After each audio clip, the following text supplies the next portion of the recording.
Olá, amigos da TV Cidade, amigos do programa Espiritismo em Flash. Mais uma vez nós estamos juntos para continuarmos a nossa conversa semanal, que é falar sobre os ensinamentos do Mestre.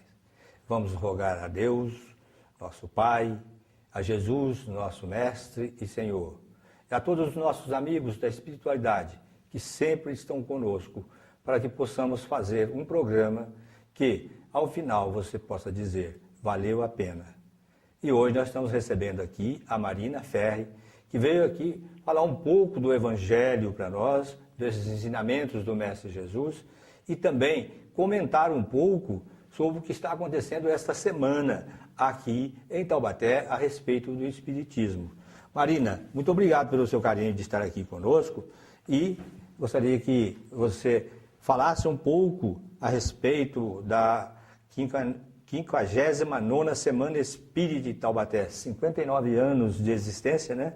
E a importância dela para o movimento espírita, para as pessoas que não são espíritas, os palestrantes, quais são os assuntos que vão ser tratados.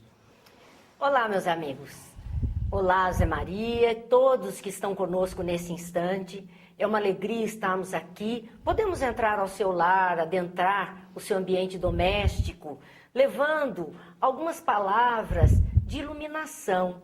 Não que tenhamos a luz própria, mas com certeza cada um de nós, como cristãos, pode refletir a luz que o Cristo emite. José Maria nos questiona a respeito da 59ª Semana Espírita de Taubaté. E eu gostaria, meus amigos, antes de falar propriamente dito da Semana Espírita, de lembrar alguns fatos. Os fatos dos primeiros trabalhadores de nossa cidade, os primeiros espíritas, que enfrentaram muito mais dificuldades na comunicação, na possibilidade de ter as portas abertas das suas casas espíritas por questões dogmáticas. Mas venceram as suas dificuldades, conseguiram construir as casas espíritas que nós temos hoje em nosso município e trouxeram como brinde para todos nós esta semana que anualmente se realiza em Taubaté. Uma semana de palestras, de congraçamento, de encontros, de reflexões, de aprendizado, mas sobretudo de muita alegria e fraternidade. Talvez o que o mundo mais necessite seja isso mesmo, alegria e fraternidade. Nós vemos Jesus, numa fala muito importante dele, a sua última fala, e não é aquela, meus amigos, que vocês possam estar pensando, de quando ele fala na cruz: Pai, perdoa porque eles não sabem o que fazem. Porque com certeza, por conta disso, muitas coisas temos feito na vida e pedindo perdão a Deus, ou entendendo que os amigos espirituais estarão dando desculpa para os nossos erros contínuos. Não é verdade. Essas não foram as últimas palavras de Jesus. As últimas palavras ele fala 40 dias depois da sua morte na cruz, quando ele viveu este período materializado, em espírito materializado, junto dos seus apóstolos, os primeiros cristãos, os primeiros trabalhadores da seara do bem em nome do Cristo. E qual é a fala que ele diz por último? Ele diz simplesmente: dareis testemunho de mim, de Jerusalém a Galileia, até os confins da terra. Falava aos seus trabalhadores, aos primeiros cristãos. A missão do cristão é dar testemunho do Cristo, por onde passar. E então ele ascendeu aos céus diante dos olhos de todos. É esta mensagem de dar testemunho do Cristo numa vivência mais fraterna, mais amorável e mais consciente do melhor, do ideal para todos, é que o espírita tem trabalhado muito.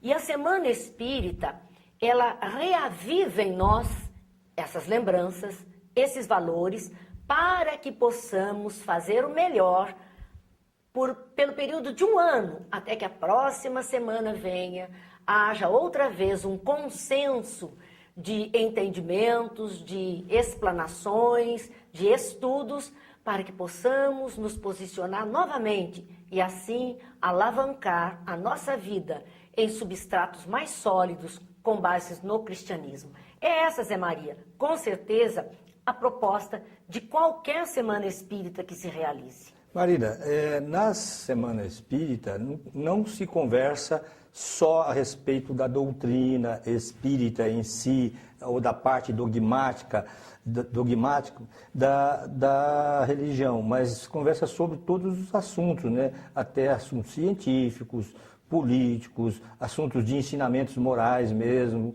a nossa cobrança a nós mesmos, da nossa proposta, porque nós propomos fazer alguma coisa e muitas vezes nós fazemos diferente, por nós ainda somos fracos e ainda queremos pedir perdão a Deus, né? Mas nós temos descuidado muito e nessa semana se fala muito sobre isso, né? Exato. O Espiritismo, na própria definição que consta em O Livro dos Espíritos, aquela que a abertura dos ensinamentos dos estudos, diz o que é o Espiritismo. É uma doutrina de bases, é uma filosofia de bases científicas e consequências ético-morais religiosas. Então, quando temos uma semana espírita, nós vamos por todas essas vertentes. Estudamos a filosofia espírita e a filosofia humana, dos grandes filósofos da humanidade e a contribuição deles para o melhoramento do ser humano. Estudamos a ciência espírita, que envolve a comunicação mediúnica, os fenômenos espíritas, mas também estudamos todos os fenômenos que a ciência atual nos mostra. Fala-se em física quântica, fala-se em célula-tronco, fala-se em aborto, legal e ilegal, questões jurídicas. O espírito é um homem do mundo, é uma criatura do mundo. Estudamos a parte, o que é ético e o que não é ético, como nos relacionarmos com as pessoas, como nos relacionarmos conosco mesmo. Então entra a psicologia, parapsicologia, entra o conhecimento de si mesmo, entra o relacionamento das criaturas, a ética, a moral e as consequências religiosas quando abraçamos todas essas informações, colocando-as em prática em nossa vida. O espírita tem que ser uma pessoa por dentro dos acontecimentos da vida, que participe efetiva e ativamente da sociedade. Só assim nós estaremos cumprindo o propósito do Cristo, dando o testemunho dele onde fomos. Se nós nos recolhermos aos limites das casas espíritas e não tivermos uma participação na sociedade, nós estamos falhando com a própria doutrina espírita. E nós costumamos falar, eu falo sempre isso, né? Às vezes eu utilizo esse termo, e alguém já disse para mim que não é esse termo, que é outro, mas nós temos no DNA, né, coletivo de imaginar as nossas obrigações religiosas somente dentro dos templos, que na verdade é um tempo mínimo, talvez uma vez por semana, outras 2 vezes por mês, ou alguns mais de uma vez por semana. Vai lá, aprende. Só que ele aprende a conviver com aquele grupinho que ele está convivendo ali dentro da casa espírita, ou dentro da sua igreja, dentro da sua paróquia, dentro do seu reduto religioso. E com a maioria das pessoas que a gente convive o resto da vida, sendo os clientes, sendo os amigos, sendo todos, né, o comerciante, o comerciário, enfim, aquelas pessoas que nós, às vezes a gente esquece que passamos uma vez por semana dentro da casa religiosa para aprender, né? Com certeza. Nós temos em Taubaté, e é a primeira cidade do Brasil que tem instituído o Dia Municipal do Diálogo Interreligioso.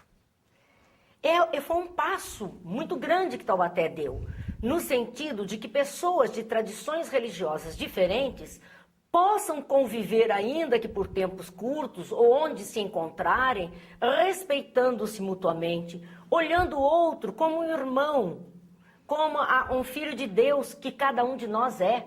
Quando você fala de um DNA coletivo e você diz me condenam a expressão, ela registra bem, condenável ou não, ela registra bem. Nós trazemos, porque ao longo do tempo, da evolução humana, o ser humano desenvolveu religiões, Cada um colocou na sua religião dogmas que ele entendiam que eram os ideais para serem seguidos de forma que ele se aproximasse da divindade. Mas o ser humano se limitou à presença nas casas de culto, nos templos, nas igrejas, enfim, no local do sagrado que ele pratica. E muitas vezes ele acha que apenas chegar lá, cumprir todos os rituais que são propostos pela sua identidade religiosa, é o suficiente. Não, ali é um momento de entrega, de reflexão, mas a prática daqueles ensinamentos tem que ser feitos em todos os lugares. Nas ruas, eu volto a falar e insistir, últimas palavras de Jesus: dareis testemunho de mim até os confins da terra. Saindo de Jerusalém, que era o centro onde eles tinham constituído aquela primeira comunidade, Jesus pedia que eles fossem a todos os pontos da terra. Não se limitassem àquele espaço físico, mas que a mensagem do amor, da fraternidade e do respeito, ela precisa deslanchar pela terra para afastar todo esse mal que nós estamos vendo. Então depende de nós colocarmos em prática e não mais ficarmos presos à questão religião ou crachá religioso, porque o próprio Jesus nos disse: não é por vestir a libré do Senhor e nem dizer Senhor, Senhor, que entrareis no reino dos céus. A libré, meus amigos, para aqueles que desconhecem a terminologia, era uma casaca, uma identificação que os antigos mordomos vestiam para identificar a que senhor eles serviam, a que casa eles serviam. Como hoje nós usamos bandeiras, muitas vezes numa Olimpíada, vemos uniformes de atletas com as bandeiras e identificamos o país. Então o que Jesus dizia: não basta essa identificação material, não é isso que te garante a entrada no reino dos céus, mas serão as suas atitudes no bem.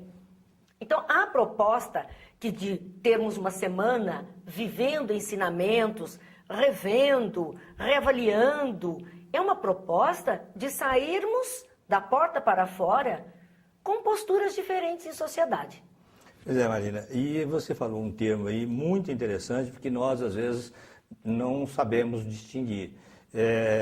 Diálogo interreligioso, que é diferente de ecumenismo, né? Sim. Ecumenismo tem algumas igrejas, se não me falha a memória, e se eu não estou enganado, algumas igrejas que se reúnem e participam ecumenicamente, só elas, mas as outras que não fazem parte não participam. E no interreligioso todos participam. O ecumenismo surgiu na encíclica Popularium Progressus.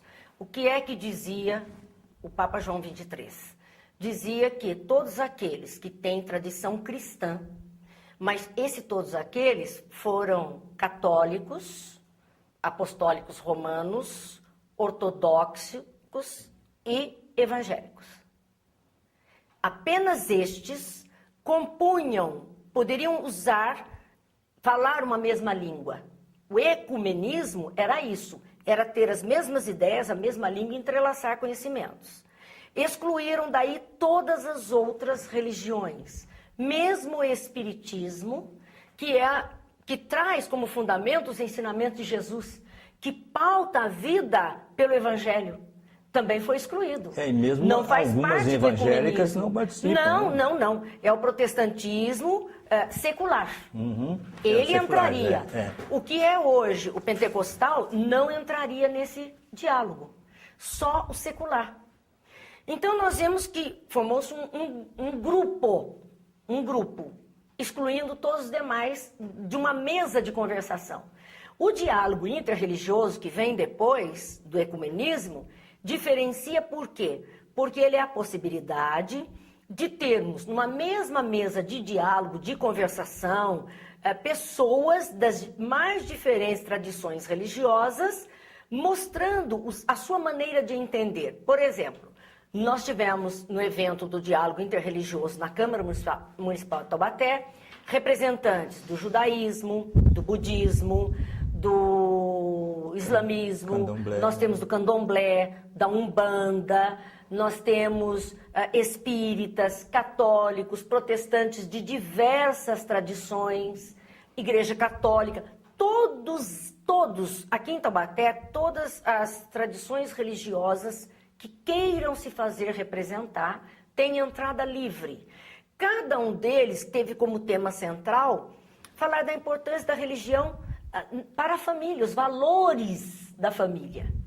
Cada um foi falar como a sua religião entende família e os valores que ela preza para a constituição da família.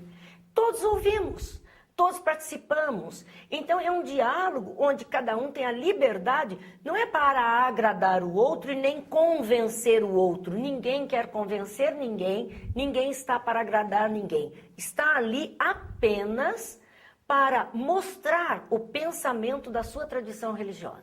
Expor, porque também muitos de nós temos o hábito de comentar, até de condenar algo que nós não conhecemos, né? E nesse diálogo interreligioso é o momento da gente estar conhecendo as outras, para não dar, vamos dizer, o popular, né? o palpite errado, né? Porque normalmente nós condenamos alguma religião. Tudo que é diferente de nós.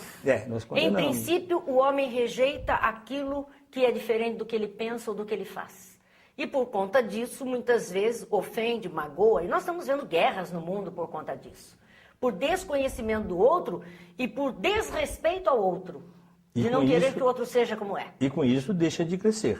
Com certeza, ficamos limitados. Somos limitados e naquele campo limitado, a nossa chance de aprender, de expandir o conhecimento é bem menor se você for participativo, né? Aquilo que você tinha como de tão diferente, as pessoas descobrem, poxa, mas são iguais a nós, pensam como nós, têm os mesmos problemas que nós. Somos todos filhos de Deus, estamos todos humanos. Nós às vezes, como espírita, nós participamos de alguns movimentos, alguns trabalhos fora da casa espírita. Nós temos o problema da droga.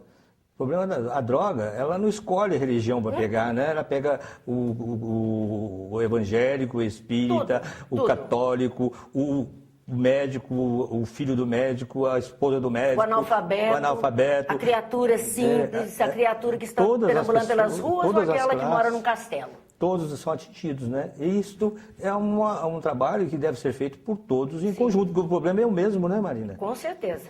Então, eu acho que dentro dessa ideia é muito importante para você que está participando conosco desse programa, principalmente os espíritas, mas se você que não é espírita, que gostaria de conhecer um pouco mais, que gostaria de falar lá na sua igreja do espiritismo, mesmo para não concordar, é a oportunidade de estar lá, né, Marina? Para conversando, porque nós temos lá vários assuntos importantes para ser conversados. O tema central da 59ª Semana Espírita de Taubaté, ele é bastante importante, porque chama-se Responsabilidades ante a Nova Era.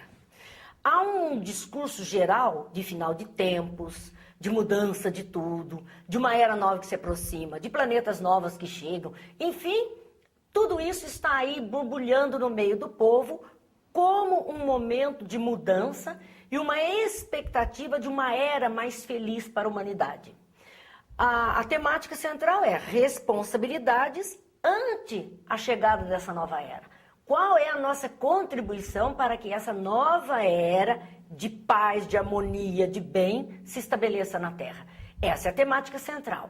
O que os expositores vão trazer, cada um na sua individualidade, não sabemos, porque eles são livres, dentro do tema central, para tecerem os seus focos. E isso é muito interessante, porque como os expositores espíritas não são profissionais da fé, não há registro em carteira de trabalho, expositor espírita, ele não ganha absolutamente nada, ele tem uma vida profissional, social, independente da sua contribuição no movimento espírita. Nós temos espíritas de todas as profissões. E nesta semana, se você me permite... Claro, eu gostaria que você falasse Nós vamos ter, no dia 30, 30 de junho, a presença do nosso companheiro Cleiton Levi, de Campinas. Cleiton Levi, ele é um escritor e um jornalista e professor de jornalismo da Unicamp. Então, dá para a gente ter uma ideia da vertente que essa pessoa vai pegar. Ele dirige uma creche que ele fundou há muitos anos, está envolvido em assistência social, como a maioria dos espíritas estão, e busca este caminho. No domingo, nós teremos também um outro professor, agora não da Unicamp, mas da PUC, um mestre em ética da PUC, que é Emanuel Cristiano. Emanuel Cristiano também é formado em filosofia, é escritor, também é médium, também dirige instituição social.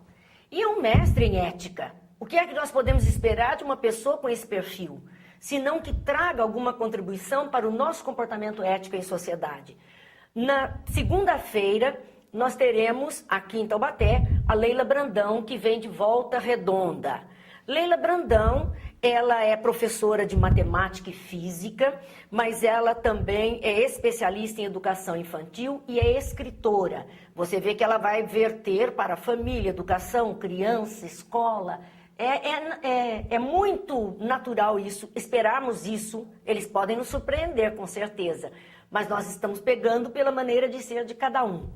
Na terça-feira, que é dia 3, nós teremos aqui conosco a Sandra Carneiro de Atibaia. A Sandra Carneiro é escritora, é compositora, é médium, tem um trabalho de comunitário aos necessitados muito grande em Atibaia. Então, uma pessoa envolvida com a família, com a sociedade.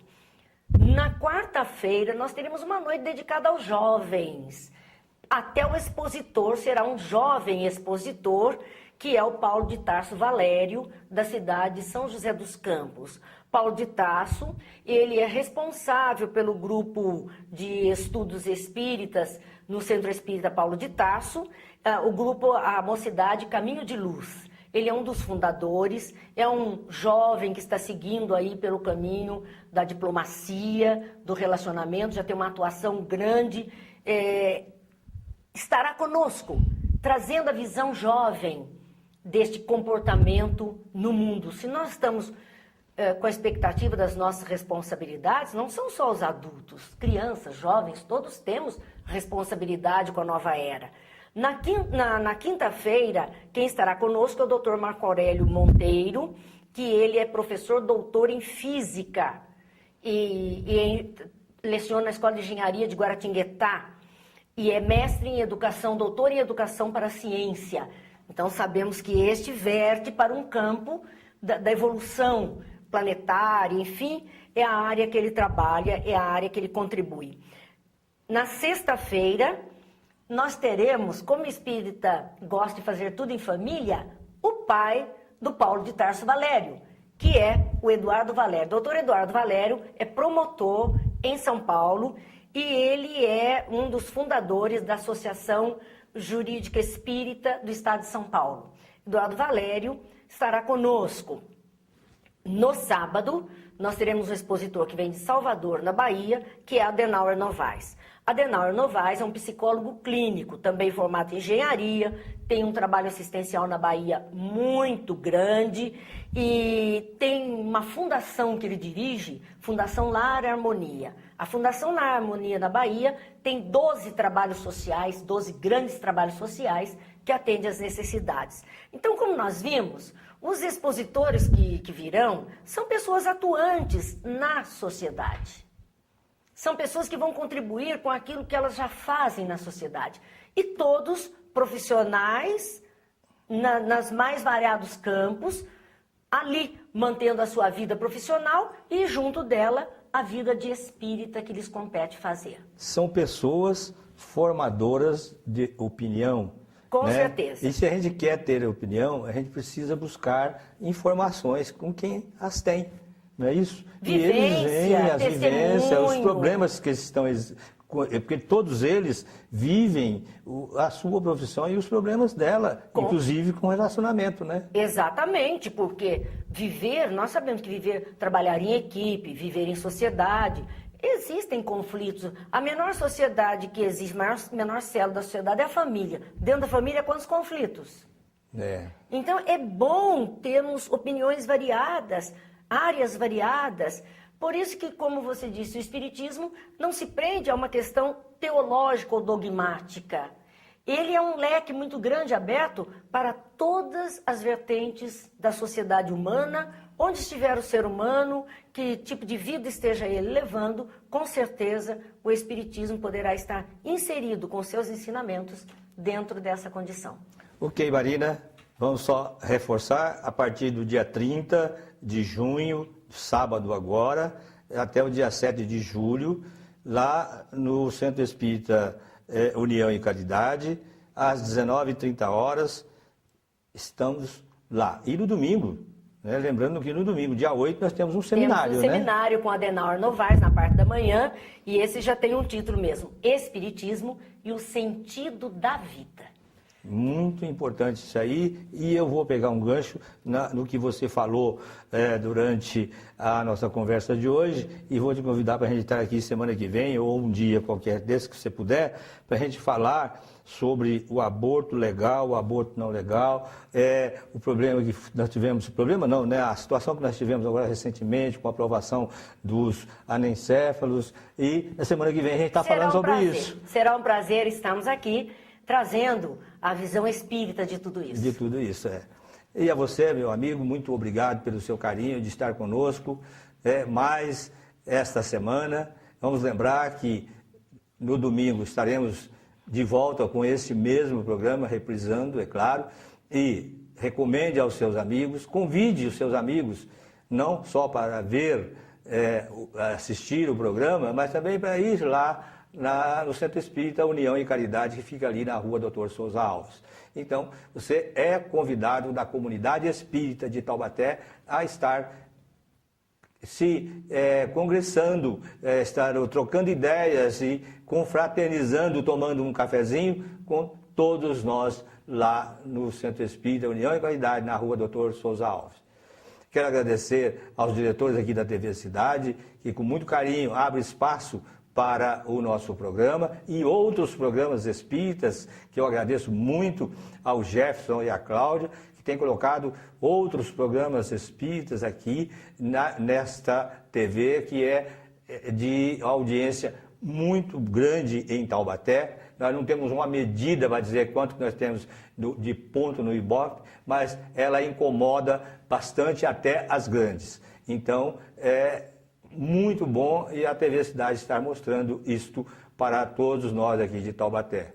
Quero agradecer os nossos patrocinadores, os diretores da Constroem, que vêm conosco todo esse tempo, nos patrocinando, nos dando recursos na parte material para que possamos levar esse programa até você.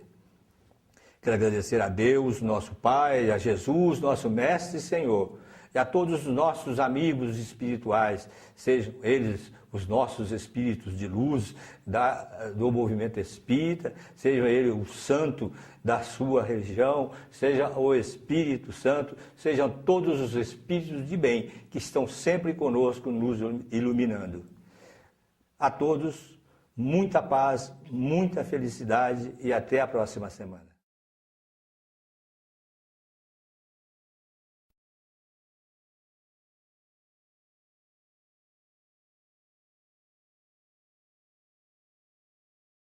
Olá, amigos da TV Cidade, amigos do programa Espírita, Espiritismo em Flash.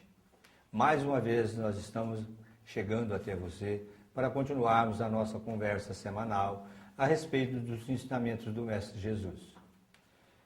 Vamos rogar a Deus, nosso Pai, a Jesus, nosso Mestre e Senhor, aos nossos amigos da espiritualidade, que venham conosco para que possamos chegar ao final do programa, podemos dizer: valeu a pena. Nós descobrimos algo interessante. E como na semana passada a gente abordou um assunto e eu falei para a Marina e ela veio então para conversar com a gente, dar a visão espírita, do movimento espírita, brasileiro e internacional, sobre esse assunto, que é um assunto muito polêmico, é um assunto que nós todos temos que respeitar a opinião de cada um, embora temos que buscar o entendimento para ver até onde a gente pode opinar a respeito desse assunto. Porque é muito fácil a gente opinar sobre um determinado assunto quando a gente não está envolvido nele. Então, quando a gente está envolvido, aí muitas vezes a gente muda de opinião e algumas pessoas chegam até a mudar de crença, de religião, porque é a necessidade. Então é importante a gente ter conhecimento para que não possamos não tomar assim decisões equivocadas, falar coisas equivocadas. E nós vamos conversar então hoje sobre o aborto, né, Marina? E especificamente sobre os anencéfalos, que houve agora há pouco tempo um julgamento lá no Supremo Tribunal e foi aprovado aqui no Brasil. E nós estamos hoje aqui para dar a nossa visão espírita. Marina, muito obrigado pelo seu carinho de estar aqui. E qual que é a sua primeira visão a respeito desse assunto? Bem, primeiramente eu agradeço a oportunidade, como eu tinha prometido voltar, voltei. E estamos aqui exatamente para trazer essa visão espírita dos fatos que acontecem conosco em vida em sociedade. Nós temos na medicina alguns paradigmas para esses assuntos, aborto e anencefalia e outros tantos. Era bom que nós rapidamente situássemos essas posturas. Fique à vontade, Marina. A medicina desenvolveu um paradigma chamado paradigma utilitarista. Dentro disso, 3 pontos são enfocados com relação ao ser. O primeiro, a beneficência. Ou seja, o médico decide qual é o melhor benefício, o que é bom para o paciente. Então, ele pode tomar providências em alguns aspectos, entendendo que aquele procedimento será o ideal para aquela pessoa. O segundo ponto dentro desse paradigma utilitarista é a autonomia. O paciente não é um objeto, então o próprio paciente também pode fazer escolhas nos tratamentos que ele deseja, na forma como ele deseja levar aquele quadro que ele está vivendo. O terceiro ponto dentro disto é o ponto da justiça. E a justiça, ela fala em sociedade e ela vê o recurso da medicina como uma distribuição universal dos serviços de saúde. Quer dizer, todos têm direitos iguais aos serviços de saúde. Sabemos que as coisas não funcionam tão bem assim. As bases são muito boas, mas existem algumas modificações. No entanto, dentro desse olhar utilitarista, corre-se um risco muito grande, porque existe um risco da coisificação.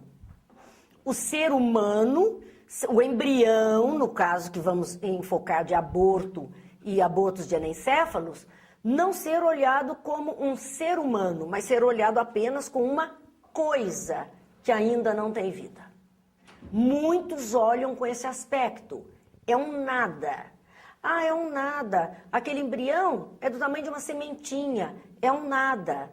Então, há essa coisificação. É só massa, é só célula. São expressões que muitas vezes a gente ouve. Então, é um perigo, porque dentro desse quadro utilitarista, não são considerados pessoas, seres, embriões, pacientes em estados terminais e crianças nascidas portadoras de deficiências graves. Isto fisicamente falando. Fisicamente falando, eu estou falando de leis, de regras de sociedade, de vida em sociedade. Fisicamente falando. Vem um segundo paradigma, que é o personalista. A pessoa está em primeiro lugar como um ser. Então, essa outra vertente trabalha em defesa da vida física. E para trabalhar em defesa da vida física, aquele paciente, independente do grau de evolução em que ele se encontre, e a evolução começa na concepção, na junção de óvulo e espermatozoide, dando o zigoto ou o primeiro embrião, do embrião, a criança nascida, a criança em idade infantil, ao jovem, ao adulto e ao idoso. Tudo isso faz parte de uma evolução do ser, uma evolução física do ser na face da Terra. Então, há um paciente olhado em qualquer um desses pontos como o sujeito, como o ser, como pessoa. E, portanto, a responsabilidade é ampliada com relação à pessoa, independente de que grau evolutivo ela esteja dentro desse ciclo de crescimento. E existe o modelo espírita, que não olha só esses dois lados que a medicina está olhando, físicos, que olha o lado do espírito, ou seja, da alma imortal que habita aquele corpo físico. Então ele vem completar mais, e a primeira questão é essa: o que é a vida no enfoque espírito? Onde começa a vida? E em O Livro dos Espíritos, diz lá que a vida começa na concepção. A ligação do espírito com a matéria que será o seu corpo se faz antes mesmo da concepção. Em primeiro lugar com a mãe, depois na concepção com a matéria que ele vai usar, a partir dali desenvolvendo seu corpo físico. Então, a partir da concepção, já tem vida. Já tem vida. Embora os espíritos façam ressalvas, que algumas vezes nós podemos ter aquilo que é chamado natimorto. Houve uma formação embrionária, chegou-se à fase de um bebê nascer, no entanto sem vida. E aí nos explicam os espíritos que é uma provação para os pais, ou muitas vezes aquele espírito que deveria reencarnar, desiste da reencarnação temeroso do que ele deve enfrentar, e surge apenas a parte formada pela mecânica biológica. Mas nesse período da concepção até o momento do natimorto, vamos dizer, da separação da mãe, ele é um ser vivo. Em primeiro plano, estaria ali um espírito ligado na concepção. Em que ponto do caminho ele desistiu, a gente não sabe. Sim. Então, corre-se um risco muito grande. Porque havia alguém ligado para ocupar aquele corpo físico. Então, pode acontecer isso? Pode. Mas na maioria dos casos, desde a concepção, existe nessa evolução contínua e gradual de todos os seres, esses passos de concepção, embrião, bebê, criança, jovem, adulto e idoso, velho. Isso é parte da evolução, é a evolução gradual do ser na Terra. Então, em todas as situações, existe um espírito que está ali ligado. A vida, conforme nos ensinam os espíritos, é um bem outorgado por Deus. E só Deus tem o direito de tirar a outorga da vida do ser. Então, o espiritismo é contra qualquer coisa nesse aspecto. Existe uma ressalva para aborto em O Livro dos Espíritos, que é a questão do perigo de vida para a mãe, uma gravidez de alto risco, altíssimo risco, onde a mãe corra risco de vida. Então, diziam os espíritos, é preferível salvar aquele espírito que já está encarnado como mãe e poderá ter outras gravidez e possibilitar a vinda de outros espíritos do que daquele que está para vir. Então, se tiver que decidir, é o único caso. Então, neste caso, onde os ministros votaram, 8 votaram a favor do aborto e 2 foram contra, o espiritismo está junto com esses 2 que votaram contra e argumentaram. Que votaram contra. A Associação Médica Espírita chegou a fazer manifesto, chegou a participar da ação popular na ocasião, para pedir que não se permitisse o aborto de anencéfalos. Veja, de anencéfalos. Não estamos nem falando do aborto em outras condições, mas do anencéfalo, que muita gente alega, porque muitas pessoas dizem, mas são monstros, são criaturas que não têm cérebro, não pensam, então é monstro, vai ter vida. Às vezes vai nascer e morrer ou viver poucas horas. E Marlene Nobre, que é uma ginecologista espírita, presidente da Associação Médica Espírita do estado de São Paulo, Marlene Nobre nos fala que é um engano, até a palavra anencéfalo é errado. Para a medicina, anencéfalo é aquela criatura que não tem o cérebro e nem córtex cerebral.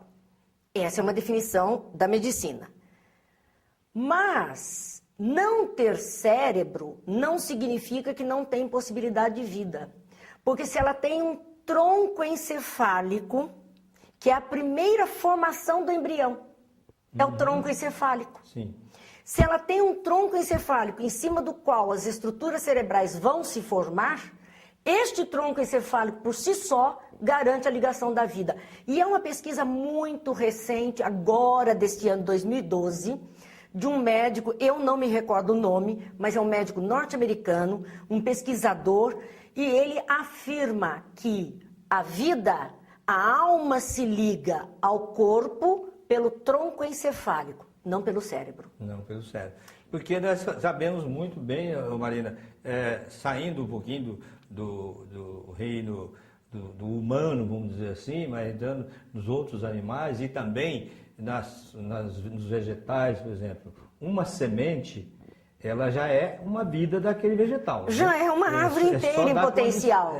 É só dar condição para ela, sim, que ela sim, evolui, dependendo do terreno mais ou menos, mas ela tem condição. Isso também podemos fazer para nós, a partir da hora que houve a concepção, a vida está pronta. E o ser destinado àquela vivência está ali. Então, quando surgem afirmativas de que aquele que não tem cérebro, porque eu não sei se você já teve oportunidade, ou os companheiros que estão nos assistindo, de ver algumas imagens de crianças chamadas de anencéfalo, sem cérebro. Não, elas têm rudimentos. Elas têm rudimentos de córtex, elas têm o tronco cerebral. Então, o nome anencéfalo, sem cérebro, não é um nome correto. Porque se existe alguma coisa, não está zerado. Se não está zerado, e esta coisa que existe, ela é tão verdadeira, os rudimentos estão ali, no nível de um inconsciente, porque o que é que comanda aparelho respiratório, o que é que comanda as batidas do nosso coração, se não essas estruturas básicas do encéfalo. Sem essas estruturas, não funcionariam os órgãos do corpo. Então, se uma criança chega a nascer, se ela continua respirando sozinha, não importa se minutos, horas, meses, agora nós temos o caso fantástico da Marcela. Quem puder, entre na YouTube e, como eu dizia, vai poder ver o filme da Marcela, digita lá anencéfalos na YouTube, vê o caso Marcela, uma menina brasileira que viveu 1 ano e 8 meses, quase 2 anos, tida como anencéfala. As fotos são até impressionantes, a mãe dá o testemunho, não são fotos, é filmagem da Marcela, quando estava aqui encarnada. A criança não tem a tampa do crânio, então a imagem fica uma coisa esteticamente disforme, mas nem por isso é um monstro. A mãe dizia que ela não se conformava quando alguns chamam os anencéfalos de monstrinhos, porque a filha dela não era nenhum monstro. Mesmo porque não se comporta como tal, né? Não, ela dizia, eu amo demais a minha filha e eu sei que ela me entende. E a própria médica que cuidava de Marcelo, o centro hospitalar que cuidava, fazia os testes, avaliava, a médica disse assim, quando a Marcela fica afastada da mãe por algum tempo, ela começa a chorar. Espera, essa criança chora? Sentimento. Chora, tem sentimento? É. Ela se agita, então ela tem ansiedade. O que pode faltar nela é a capacidade de expressar-se. De expressar-se. Né? Mas... E ela dizia, e o interessante é que a partir do momento que ela ouve a voz da mãe, ela se acalma. E para complicar mais a situação, a Marcela não tinha o pavilhão auditivo formado, ela não poderia ouvir, segundo as nossas regras. Se ela não tem um pavilhão auditivo, como é que ela reconhecia a voz da mãe? Em que condição ela reconhecia a voz da mãe, o timbre da voz, a fala materna, a ponto de se acalmar cada vez que ouvia a voz da mãe. E a mãe dizia que ela era uma criança, e ela muito gordinha, um corpo de criança de 1 ano e 8 meses, a cabeça comprometida, mas a mãe dizia, ela não gosta de laranjada, não gosta de suco de beterraba, ela cospe, ela come só o que ela gosta. Ela bebe, então ela tem gostar, ela é seletiva. Como dizer que uma criatura que não tem cérebro é um nada, é uma coisa, tem capacidade de fazer escolhas, Exatamente. Selecionar o que gosta ou não gosta? Como você disse no início, esse espírito pode ter a missão de provar que nós estamos enganados quando pensamos que não. Olha, este caso, Marcela... É uma missão mesmo de mostrar para as pessoas que isto... 1 ano e 8 meses. Não, e sentir. Sentiu, participou, viveu coisas que ela gostava ou não gostava. A mãe sabia perfeitamente, a criança dava um retorno desse seu gostar ou desse seu sentir, desse seu incômodo ou satisfação. Ela tinha isso. E a mestra, mas ela não tinha pavilhão auditivo. Como ela podia ouvir? E ouvia. E detectava. Quer dizer, o espírito recebe, embora todas as limitações do corpo físico. Marlene Nobre fala do amor dessa mãe por Marcela. E ela diz, o que é que gera uma criança anencéfala? A formação das estruturas primeiras do meio do cérebro, da base. Ela diz, às vezes, esse espírito pode ter cometido uma violência contra si mesmo, um tiro na cabeça, num passado, que transtornou a formatação do corpo espiritual. E agora ela reencarna sem a capacidade de formar esse corpo espiritual, esta parte do corpo espiritual que foi agredida no passado. Mas aquela mesma mãe que um dia viu essa criatura no mundo espiritual sofrendo pelo ato imprudente que cometera, pede, me dê de volta, eu cuido. E vai cuidar com amor e carinho. E se sente muito dolorida quando pessoas chamam de monstrinho. Marlene Nobre nos diz que cada vez que ela ouve alguém chamando de monstro, ela não é um ser humano, excluindo da vida uma criança nessas condições, ela diz, então por que vocês querem os órgãos delas? Porque de uma criança que vem a falecer após nascimento, ou no caso Marcela, até 1 ano e 8 meses, outras tantas já venceram meses, eles querem aproveitar os órgãos para transplantes em bebês que estão portadores de necessidades de transplante. Mas se ela não é gente, como é que o órgão dela vai servir para a gente? Se ela é tida como uma coisa, como um monstro, como é que pode se aproveitar os órgãos dela para um bebê que nós consideramos pessoa? Como ter essa compatibilidade? Então ela é gente também, porque só gente pode oferecer órgão para a gente. Só gente pode ter esse DNA que permite esse encontro. Então é uma polêmica muito grande, mas na ocasião a Associação Médica Espírita fez uma moção contra esse movimento que estava surgindo e pedindo, né, que eles evitassem esse decreto onde descriminalizava o aborto nos casos de anencefalia. Mesmo os 8 juízes tendo votado a favor, eles acredito que fizeram alguma ressalva no sentido de deixar o peso da escolha para a própria mãe. A responsabilidade ficou para a própria mãe. Ficou para a própria mãe. E é sobre isso que eu queria te perguntar agora, porque às vezes nós nos prendemos muito ao nosso pensamento e com isso, muitas vezes a gente desrespeita aquela mãe que tem que tomar uma decisão. Nós sabemos, a FEB, que é a Federação Espírita Brasileira, a Igreja Católica, os evangélicos tomaram posições, vamos dizer assim, radicais mesmo contra essa votação. Mas nós temos que lembrar, nós temos que também respeitar a pessoa que tem o pensamento diferente, né? Porque senão nós vamos trazer um problema de consciência. Por exemplo, se eu digo que a pessoa que praticou esse aborto, de acordo com a lei, ela está cometendo um pecado, eu estou levando alguma coisa para a minha alma e para mim mesmo, espírito, para a minha consciência, essa culpa, né? E que no futuro isso pode vir ser Sim. complicado. O direito de escolha que foi dado é porque muitas pessoas, muitas mães, a gente entende, talvez não conseguisse conviver com uma deformidade tão grande, com uma dedicação por um tempo que ela não saberia precisar quanto.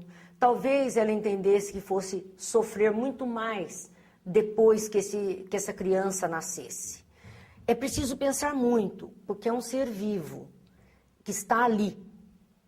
O Brasil agora dá o direito disso, mas se nós partimos do princípio que aquilo não é um nada, que aquilo não é apenas uma massa biológica formada de células, mas que é um ser resgatando suas dores de um passado, levar isso até a frente seria o ato de maior caridade que se pudesse fazer. Sim, claro. Mas na impossibilidade disso, que essas mães possam dedicar amor, talvez, a outras crianças, que tem tantas aí necessitando, e elas possam resgatar essa sua fraqueza de conviver com a dor.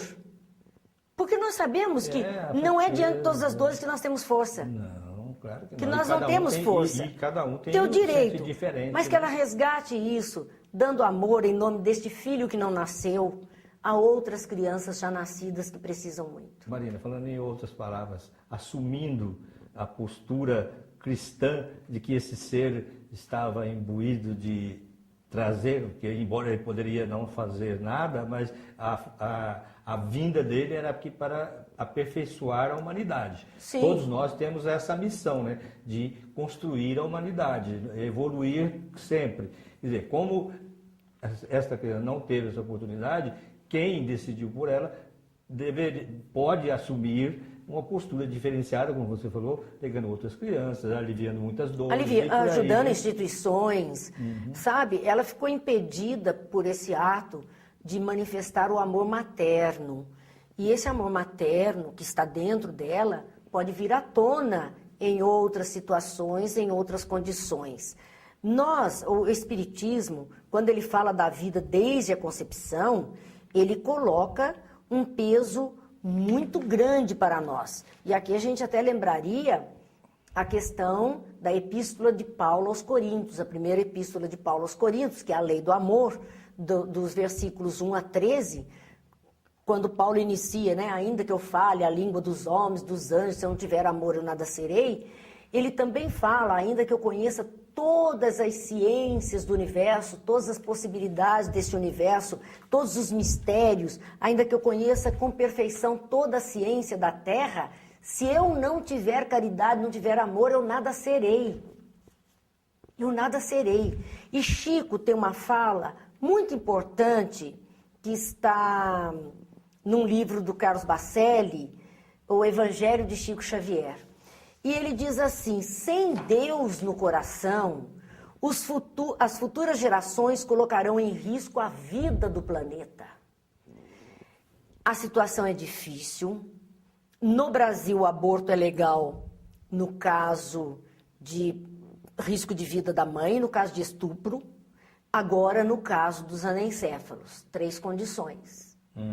Onde, dos anencéfalos, o próprio Serviço Público de Saúde, o SUS, realiza o aborto nos hospitais sem qualquer comprometimento com a lei e sem precisar qualquer alteração, qualquer aval de um juiz. Nos outros casos, precisa disso para que não caia no campo do crime, da morte, do homicídio.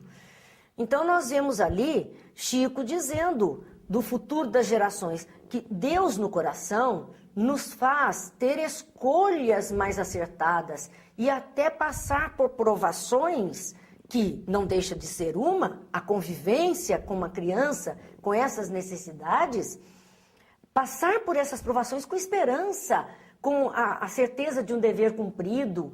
Então, as religiões de tradição cristã, elas foram, na ocasião do Supremo Tribunal Federal decidir, elas foram lá fazer força para que isso não viesse, porque o medo é que, de uma forma... Fuja disso aí. Fuja. E é o que o Chico diz, sem Deus no coração, as futuras gerações colocarão em risco o planeta. Por maior seja o avanço tecnológico, diz o Chico, da humanidade, impossível que o homem viva em paz sem que a ideia de Deus o inspire em suas decisões.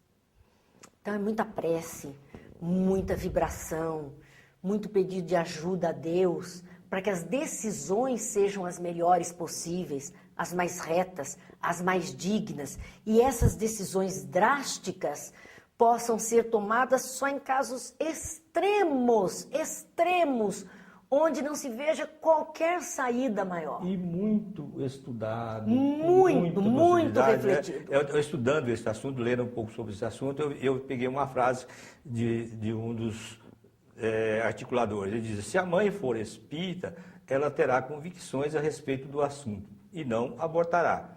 Se abortar, terá certeza das consequências. Certo? Porque ela conhece as consequências. Conhece a lei da reencarnação, conhece a razão, a lei de ação e reação. Se essa criança está reencarnando desta forma, é por conta das dificuldades anteriores, compromissos entre eles, e que ela tem que dar conta um dia. Não foi hoje, será amanhã, com toda certeza. Marina, muito obrigado pelo seu carinho de estar aqui conosco, e eu também quero agradecer a todos vocês que estiveram conosco nesse programa.